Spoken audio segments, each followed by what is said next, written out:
The Dead.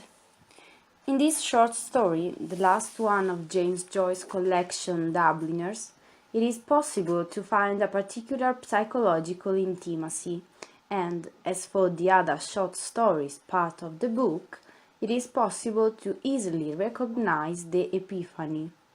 An object, a minor detail, turns itself into something special, into a deeper meaning.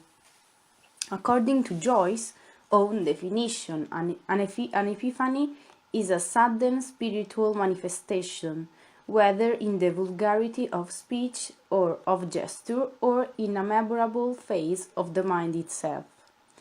The Dead, as the entire book, describes a situation of paralysis without borders, a paralysis of self-fulfillment, willingness, feelings, life, and thinking. Gabriel Corroy is an intellectual that shows to be proud of himself, smug of his superiority in front of the others, and eager of dominating people, especially his wife Greta. According to some critics, analyzing Gabriel can be considered a portrayal of what kind of man James Joyce would have become if he still lived in Dublin. While he is dancing with Miss Ivors, she asks him some derisive and satirical questions about his nationalistic ideas, but Gabriel is unable to answer properly. Gabriel's frustration also shows while he is revising his traditional speech written on a piece of paper.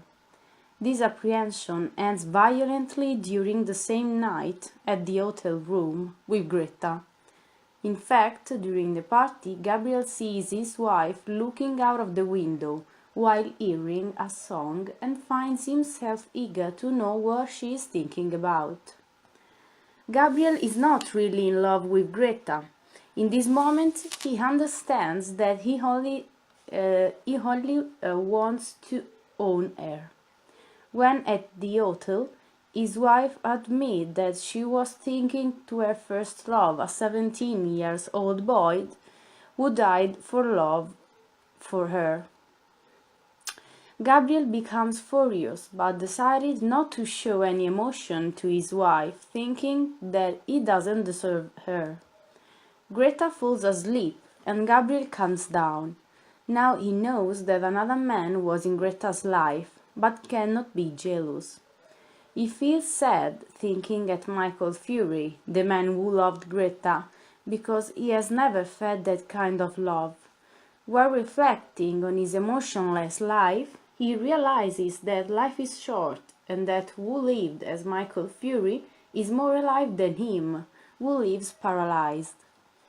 He is now forced to deal with the dead, which presence in our lives is stronger and more intense of what we believe. At the end of the short story, Gabriel lingers in the room, looking out of the window. Snow falls, and he imagines the grave of Michael Fury covered with it, just as all living people and Ireland. Snow falls on both the living and the dead, connecting them in the same paralysis. About the film. John Huston, director, actor and playwright, in 1987 decided to produce a personal film adaptation of The Dead that came out posthumous. Free and direct speech and dialogues are well organized in order to be faithful to the story. Although The Dead is characterized by descriptions, the point of view of Gabriel is always clear. His memories and judgments become the central point in the ending. Gabriel is played by Donald McCann, who impeccably conveys the character's emotion, that mixture of regret and disdain. However, Huston decided to mitigate Gabriel's feelings. In the film, he appears to be more demure than furious. The narration has a fixed and internal focalization. In other words, everything that the public sees is filtered through Gabriel's eyes and conscience. At first sight, It seems that Huston decided to transpose the story in a denotative way. The sequence of the actions is faithful to the story and the narration. The setting is absolutely plausible. Dialogues are almost literally cited. Nevertheless, to a deeper analysis, it is easy to realize that, actually, Huston completely understood the essence of the narration. In the film, there are more blunders by Freddie Malin than in the story, and in Joyce's narration, there is no driver from outside Dublin, for example. Moreover, in the original text, no one refers to Verdi. The text of the song Aunt Julia sings and the poem Mr. Grace recites are not reported. In the first scene, it is easy to perceive the theme of brightness. A snowy, cold and dirty outside surround the seemingly reassuring house of Morecambe's sisters. Their house can be considered a limbo, a standstill for confused people. Are they alive? Are they really alive? Or are they alive in the body but subconsciously dead? Finally, it is possible to say that The Dead is a masterpiece of loyalty to the original text. After having read the short story and seen the film, I was able to compare the feelings that the reader and the public can experience from this work of art, both Joyce's one and Huston's one. At a first sight, this text seems to be made in order to become a cinematographic and theatrical work. Even having a deep knowledge of the original narration, it is very complicated to notice the additions, expansions, illicit loans, thanks to the extreme prowess of the director.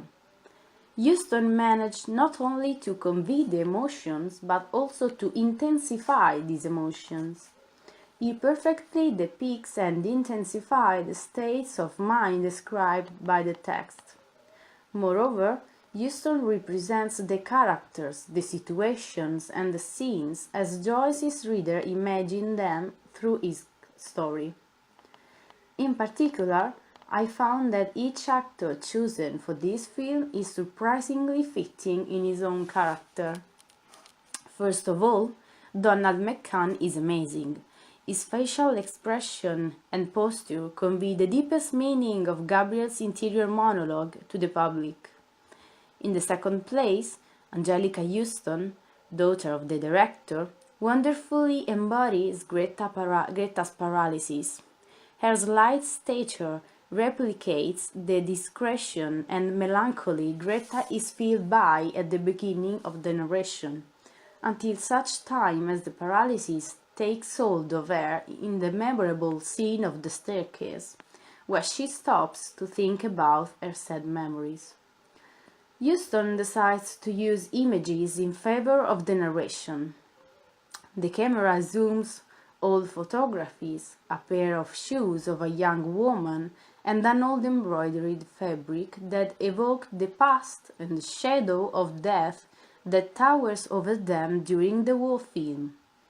In addition, the director divides the film in two as regards the setting. The bright colors and lights of Lady Morecambe's house give way to the grim hotel room and to the miserable and snow-covered landscape the film ends in. The feeling of the present transmitted by the Morecambe's party gives way to ghostly apparition of past. In conclusion, this film is the elegy of John Huston, wishing that his film will be remembered in order to die in peace.